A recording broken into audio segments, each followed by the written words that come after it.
Conductance और conductor. Conductor क्या होते हैं आदित्य? बोल। तो भैया इलेक्ट्रिसिटी हीट को पास करने का। उठ जरा वहां से, उठ तो हट, उसको जाने दे। यहाँ हमने सीट्स मंगाई है, आप यहाँ बैठेंगे। ये बैग आप किसका है पीछे रख दो, जल्दी से उठ जा भाई। नहीं कोई बात नहीं भाई, आउट ऑफ कंफर्ट निकलेंगे तभी समझ आएगा। आजा बाहर निकलो, इधर आओ, जल्दी आओ। अपने कंफर्ट जोन से बाहर निकलोगे ना तब समझ आएगा। यहाँ पे लाइट लगाइए ना ऊपर, तेरे कॉपी में पड़ेगी, तेरा भविष्य सुधर जाएगा। बैठ जल्दी, सब दिखेगा। हाइपरमेट्रोपिया कहते हैं, दिखेगा दिखेगा। ठीक है चलो। तो कंडक्टर वो होता है, वो मटेरियल जो अपनी बॉडी के थ्रू अलाउ करे क्या चीज, इलेक्ट्रिसिटी पास होने को। ठीक है, allow to pass electricity, that is conductor. Conductor मैंने ये बताया था आप लोगों को, दो प्रकार के होते हैं। कौन कौन से? एक होता है मेटालिक और दूसरा होता है इलेक्ट्रोलिटिक। इलेक्ट्रोलिटिक कौन सा वाले होंगे? इलेक्ट्रोलिटिक वाले, इलेक्ट्रोलिटिक वाले। इलेक्ट्रोलिटिक कंडक्टर वो बोलेंगे एक्वस सोल्यूशन। एक्वस सोल्यूशन जो इलेक्ट्रिसिटी अलाउ करे पास होने को, उनको क्या बोलेंगे? इलेक्ट्रोलिटिक। और सॉलिड वाले, ये डिफरेंस करा दिया था आपको, सारी चीजें बता चुका हूं। बात करते हैं कंडक्टेंस। कंडक्टेंस क्या होता है? हाँ बिल्कुल, it is a reciprocal. C is equal to 1/r। ये भी क्लियर है? अब 1/r का रेसिप्रोकल मतलब रेजिस्टेंस का रेसिप्रोकल क्या कहला जाएगा? कंडक्टेंस। जितना ज्यादा रेजिस्टेंस होगा उतना ज्यादा, उतना कम कंडक्टेंस, और जितना कम रेजिस्टेंस उतना ज्यादा उसका कंडक्टेंस। पक्का? अच्छा अब एक चीज देखते हैं, ध्यान समझिएगा आप लोग। लास्ट क्लास में मैंने तुम लोगों को ये बताया था, क्या स्पेसिफिक कंडक्टिविटी कराई थी या रेजिस्टिविटी कराई थी? Specific conductance. ठीक है, स्पेसिफिक कंडक्टेंस टॉपिक था, बट ये मत करना। ये जानने से पहले आप लोगों को ये जानना पड़ेगा कि रेजिस्टेंस जो होता है, रेजिस्टेंस किसके प्रोपोर्शनल होगा? लेंथ के। और रेजिस्टेंस किसके इनवर्सली प्रोपोर्शनल होगा? एरिया ऑफ क्रॉस सेक्शन के। जब हम इन दोनों को मर्ज करेंगे तो रेजिस्टेंस हमारा प्रोपोर्शनल आएगा किसके? लेंथ अपॉन में एरिया। होगा कि नहीं होगा? यही होगा ना, बहुत बढ़िया। अब जब प्रोपोर्शनलिटी हटाऊंगा तो क्या आता है? एक कांस्टेंट आता है रो,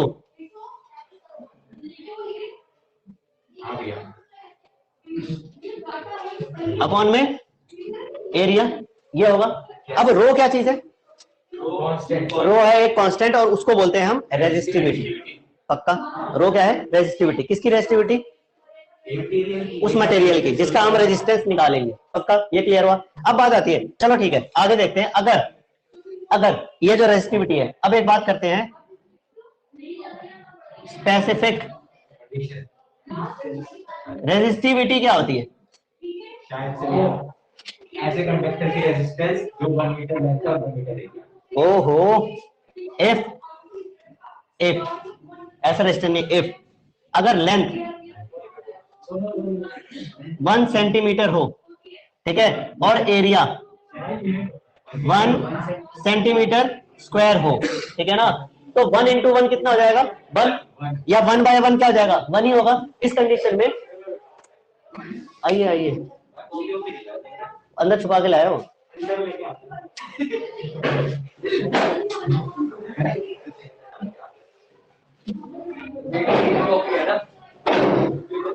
यार ऐसा करो, ये बैग दोनों पीछे रख दो। आप आगे आ जाओ, यहाँ पे आगे वाले, इस वाले टेबल। एक कॉपी लेकर नहीं भी लेगा भाई, सुन ले, प्रीवियस क्लास अभी ज्यादा कुछ नहीं कराया मैंने, ठीक है? यहीं से स्टार्ट है, इलेक्ट्रोकेमिस्ट्री। बैठ के जल्दी बैठ जा, टाइम खोटी मत कर। जो कराया वो यही है। क्या? दोबारा बोल। किसकी? अभी डिस्क्राइब करके दे रहा हूँ ना, अभी रुक तो। ये समझ आया? अच्छा इधर देखो, अगर लेंथ 1 सेंटीमीटर और एरिया कितना हो जाए ये, तो रेजिस्टेंस कितना हो जाएगा? रो 1/1, दैट इज रो। यानी कि स्पेसिफिक रेजिस्टिविटी क्या होती है? जब लेंथ 1 सेंटीमीटर और एरिया कितना हो जाए 1, तो एक स्पेसिफिक केस आएगा ये, हाँ या ना, पक्का क्लियर हुआ? इसको क्या बोलते हैं? Specific resistivity. कब कब कब? जब लेंथ 1 सेंटीमीटर या एरिया दोनों, या नहीं मतलब लेंथ 1 सेंटीमीटर और एरिया 1 सेंटीमीटर स्क्वायर। पक्का? अच्छा, लेंथ और एरिया को जब मल्टीप्लाई करूंगा तो क्या आता है? वॉल्यूम। लेंथ और एरिया को मल्टीप्लाई करने पर वॉल्यूम आता है। एरिया ये रहा और लेंथ ये रहा, तो एक क्यूब नहीं बन जाएगा, यानी कि स्पेसिफिक रेजिस्टिविटी क्या हुई? Resistance offered by 1 centimetre cube. कल बताया था तुम लोगों को।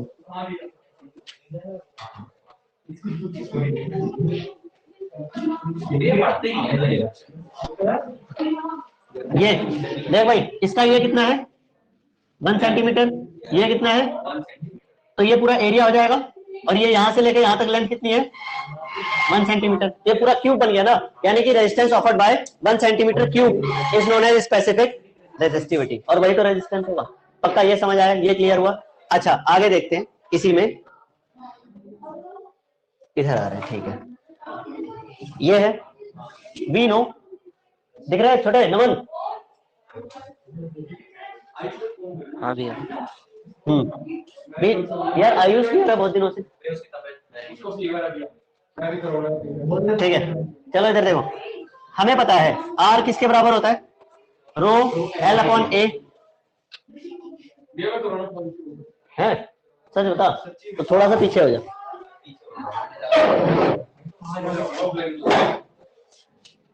आरटीपीसीआर टेस्ट कराया था? कब कराया था? तो ऑनलाइन क्लास ले लेता यार। अबे तेरे से मैसेज किया है मैंने, 3 बजे ही मैसेज कर रखा है मैंने, तो लिंक भी भेज रखी है। अच्छा अच्छा, कोई बात नहीं, नेक्स्ट क्लास से ले लेना फिर अगली क्लास। तूने डरा दिया इन बच्चों को। चले चलो इधर देखो। अरे ये आपके साथ छोटा सा प्रैंक हुआ है, कैमरा ये रहा। देखिए यह सिंपल समझो। अब यहाँ ध्यान से समझना, ये क्या है? इसको ऐसे भी तो लिख सकता हूँ, रो एल अपॉन ए। ठीक, अब क्या करूं मैं इसको? अगर रेसिप्रोकल कर दूं, मतलब कि ये क्या करा मैंने? 1 बाय आर, यहाँ आर क्या है? मल्टीप्लाई में है ना, आर को इधर भेज दो और रो को इधर ले आओ। तो जब मैं रो को इधर ले आऊंगा तो रो यहाँ पे क्या है? मल्टीप्लाई में, इधर क्या आ जाएगा? 1 by rho is equal to, यहाँ क्या आ जाएगा? ये इधर आ जाएगा 1 बाय आर इंटू में एल बाय ए। किसी को कोई आपत्ति?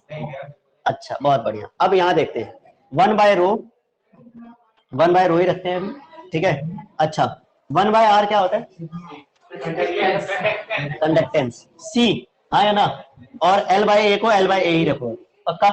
अब जो 1 बाय सिग्मा होता है ना, यानी कि 1 अपॉन, अच्छा एक बात बताइए, जब क्या कंडक्टेंस क्या है? 1 अपॉन आर, पक्का? और हाँ, मतलब conductance inversely proportional to resistance. वैसे ही ये आर क्या है? सॉरी, आर रेजिस्टेंस है और सिग्मा क्या है? रेजिस्टिविटी है ना ये। तो 1 अपॉन रेजिस्टिविटी क्या आ जाएगा? कंडक्टिविटी, ठीक है। तो यानी कि 1, इसको हम क्या बोलेंगे? 1 upon sigma rho is equal to kappa.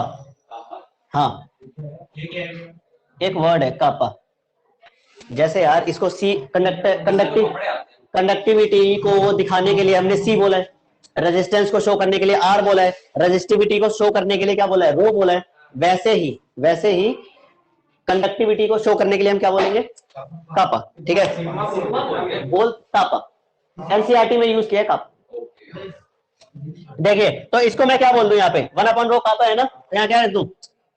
Kappa is equal to C into में एल बाय ए। अब ये जो, अब एक बात समझना, अगर कोई सेल है, सेल की लेंथ और एरिया तो फिक्स रहेगा, ठीक है ना? वो तो उसका कांस्टेंट हो गया। तो एल बाय ए क्या होता है? Kappa is equal to C into में सेल कांस्टेंट,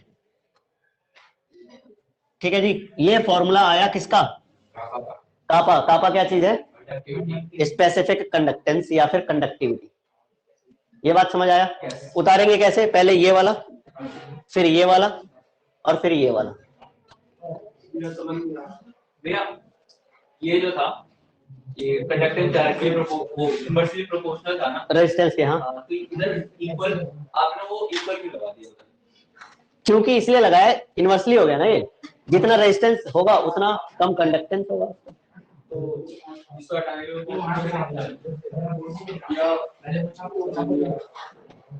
ये समझ आया, ये कंडक्टेंस है और ये क्या है, रेजिस्टेंस। कंडक्टेंस मतलब किसी मटेरियल की प्रॉपर्टी की वो कितना कंडक्ट करेगा इलेक्ट्रिसिटी को। अगर एक बात बता, ये प्लास्टिक है ना, इसकी रेजिस्टेंस बहुत ज्यादा है, तो ये क्या ये कंडक्ट कर पाएगा इलेक्ट्रिसिटी को? नहीं ना। यानी कि अगर रेजिस्टेंस बहुत ज्यादा होगा तो कंडक्टिविटी बहुत कम हो जाएगी ना, तो इसीलिए तो इनवर्सली रिलेशन है ये चीज समझ आ गया। अब आ जाओ, रेजिस्टेंस क्या होता है? हाँ, जो करंट को अपोज करता है, रेजिस्टेंस ऑफ कंडक्टर, जो करंट को अपोज करता है। हाँ, रेजिस्टेंस ऑफ कंडक्टर किस पे? हाँ, जो करंट को अपोज करे, ठीक है। वो प्रॉपर्टी जो करंट के फ्लो को अपोज करे, किस पे डिपेंड करेगी? लेंथ पे और इनवर्सली एरिया पे। दोनों को मर्ज किया, ये बना, प्रोपोर्शनल का साइन हटाया, ये कांस्टेंट लगाया, ये क्या कहते हैं इसको?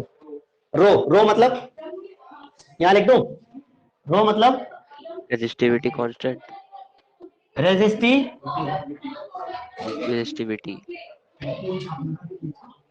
रेजिस्टिविटी यही होगा, बस खत्म। अब बात आती है स्पेसिफिक रेजिस्टिविटी क्या होती है।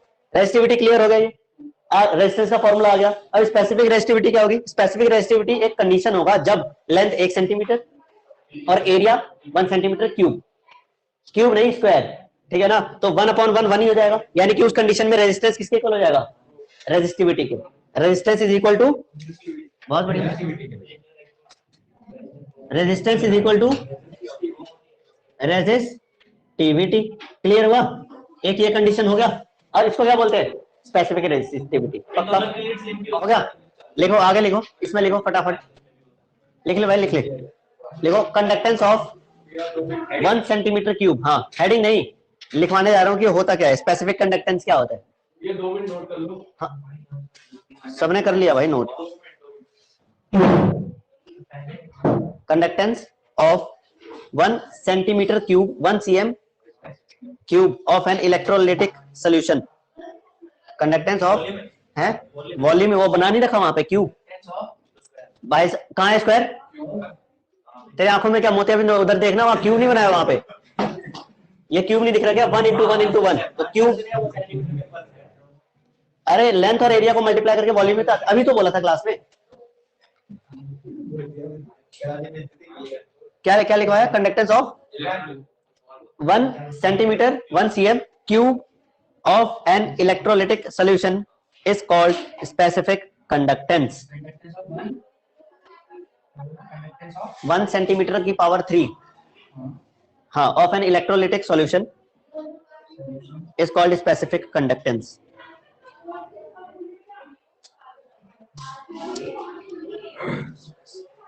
ठीक है जी, specific conductance it is denoted by kappa, ये तो सब आपको पता ही है, कोई दिक्कत ही नहीं है।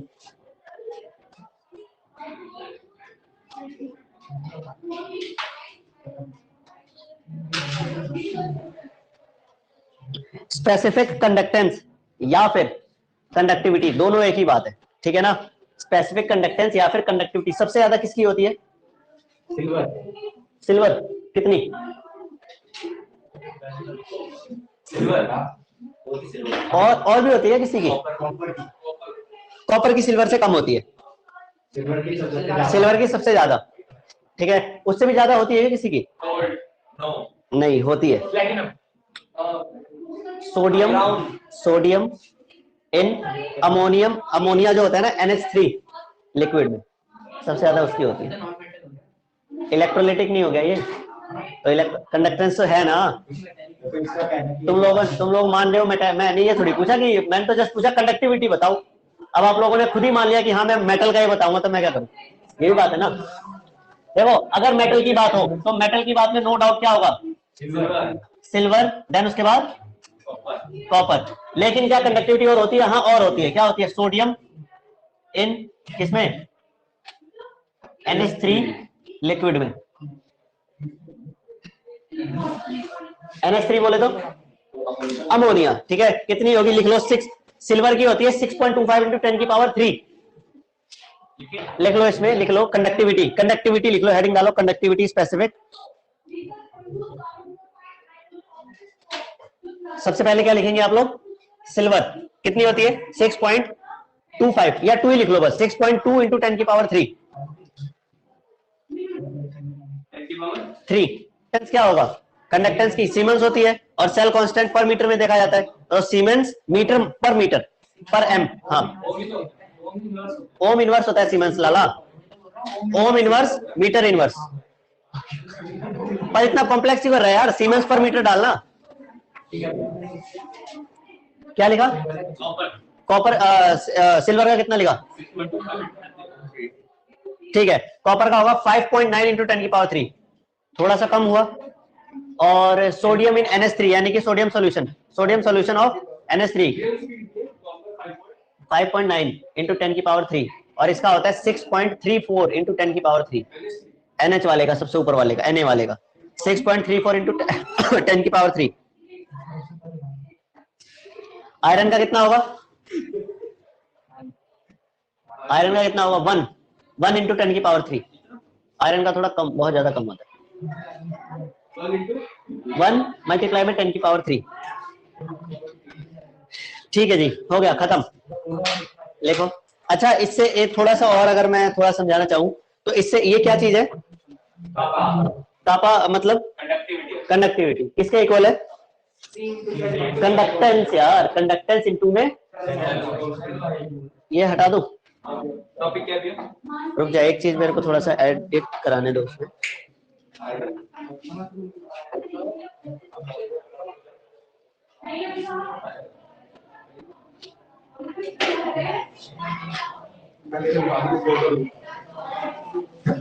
देखिए होगा क्या, simple.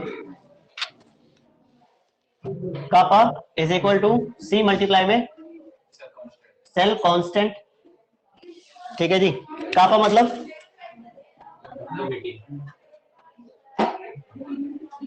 Conductivity is equal to, ये क्या है? इनटू में ये है, ये याद कर ले, L by A, length upon area cell constant होता है। हाँ, यही आएगा पेपर में, ठीक है। अच्छा, एक चीज बताइए, तो फिर यहां से कंडक्टेंस का फॉर्मूला क्या होगा? क्या होगा कंडक्टेंस का फॉर्मूला?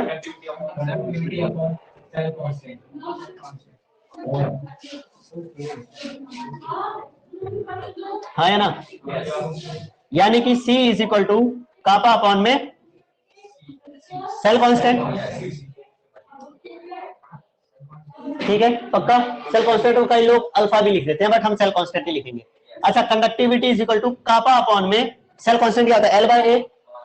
दैट इज, अगर मैं ये लिख दूं L बाय ए, इसको अगर करूंगा तो क्या हो जाएगा?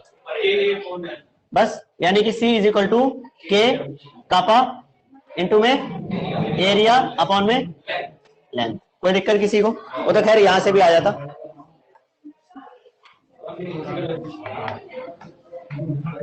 ठीक है, ये बात समझ आई? कहाँ यूज होता है? देखो, एक तो ये यूज होगा, ठीक है, क्योंकि इसी से तो ये आया है, इसलिए मैंने डिराइव करा दिया। एक ये यूज होता है और एक ये यूज होता है। ये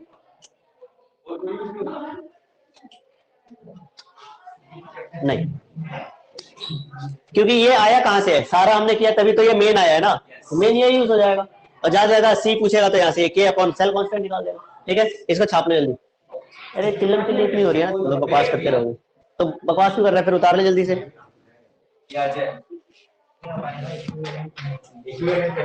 हाँ,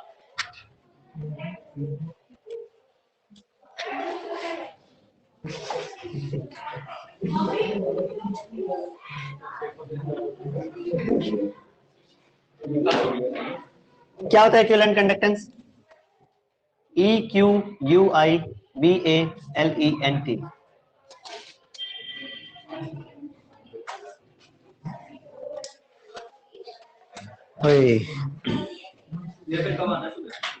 ठीक है, इसको हम डिनोट करते हैं इससे,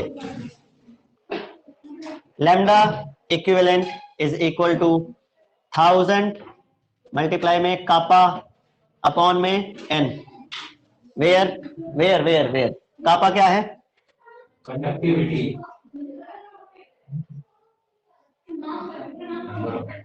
और n क्या है?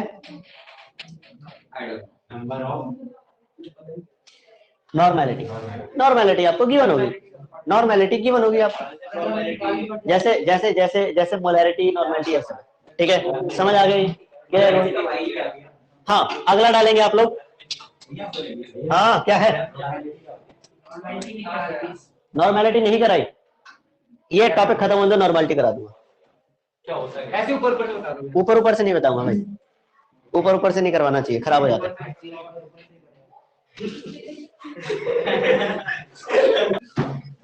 नॉर्मेलिटी अभी ये टॉपिक इक्विवेलेंट है ना, ठीक है, अगला हेडिंग डालिए, मोलर कंडक्टेंस।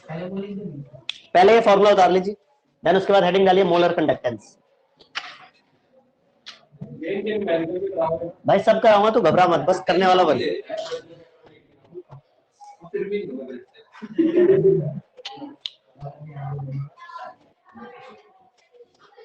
ठीक है, अगेन सेम सारी कहानी वही रहेगी, बस इसको किससे डिनोट करेंगे, lambda M is equal to 1000 multiply में कापा अपॉन में एम, ठीक है, वेयर वेयर के क्या है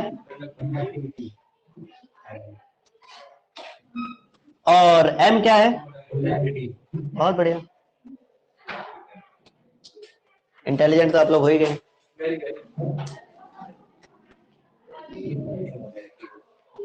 1000 से क्यों मल्टीप्लाई किया है हमने, बिल्कुल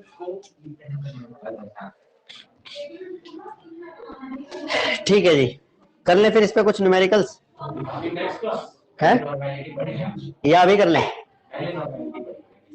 पहले नॉर्मेलिटी पढ़ना चाहेगा, अगली हेडिंग डाल ले, रिलेशन बिटवीन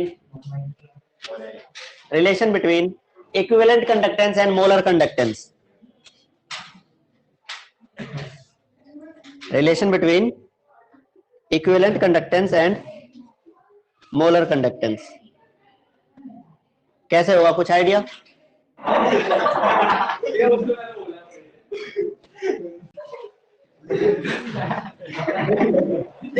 जब वो बन जाएगा ना बेटा असली में तो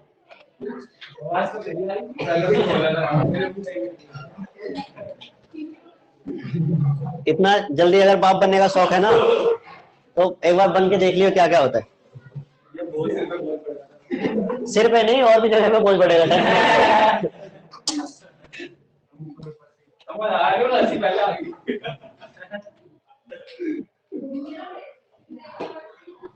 इसको लेट कर लेते हैं इक्वेशन 1 और इसको इक्वेशन 2, ठीक है, क्या करो बस डिवाइडिंग सेकंड बाय फर्स्ट, क्या कर दिया मैंने, लैम्डा एम अपॉन में ई, क्या हो जाएगा, लैम्डा एम क्या है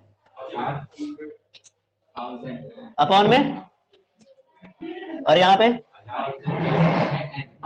अपॉन में एन, क्या क्या होगा भाई साहब, पक्का, तो क्या हो जाएगा,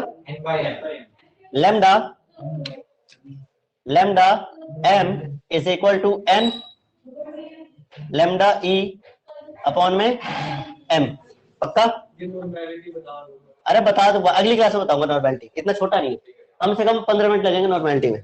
अच्छा इससे क्या होगा, अब मल्टीप्लाई कर दो, क्रॉस मल्टीप्लाई है, क्या हो रहा है ये होता है ना, तो एन तो ऊपर चला गया, एन तो नीचे ही है, ठीक है, तो क्या हुआ, लैम्डा ये क्या है is equal to equivalent N, ये रिलेशन है, हाँ ठीक है, बहुत बढ़िया। तो इन दोनों में मैंने ये रहा था, अच्छा मैं ये बता रहा था आपको कि मोलैरिटी क्या होती है, पहले समझते हैं मोलैरिटी, एम क्या है, मोलैरिटी निकालने का फॉर्मूला,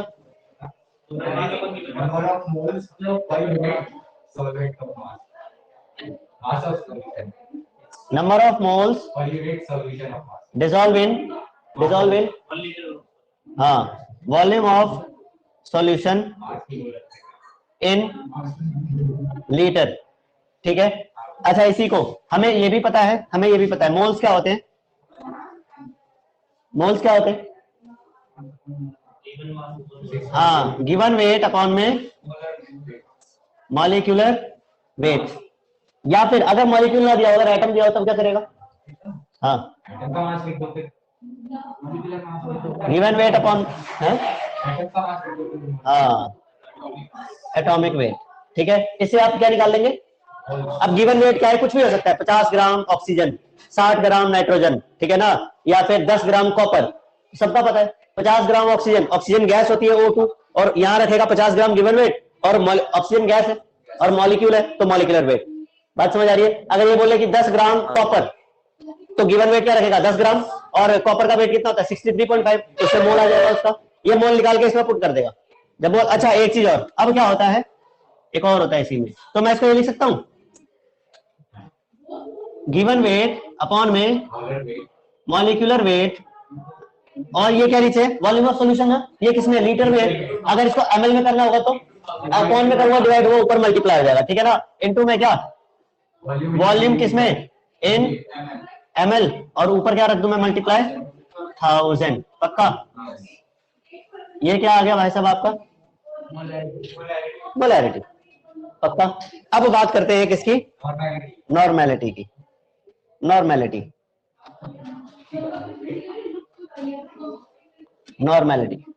कैसे निकालेंगे, वेरी इजी, सेम वही क्या कि ग्राम इक्विवेलेंट बताया था भी आप लोगों को, कोई बात नहीं बता देंगे।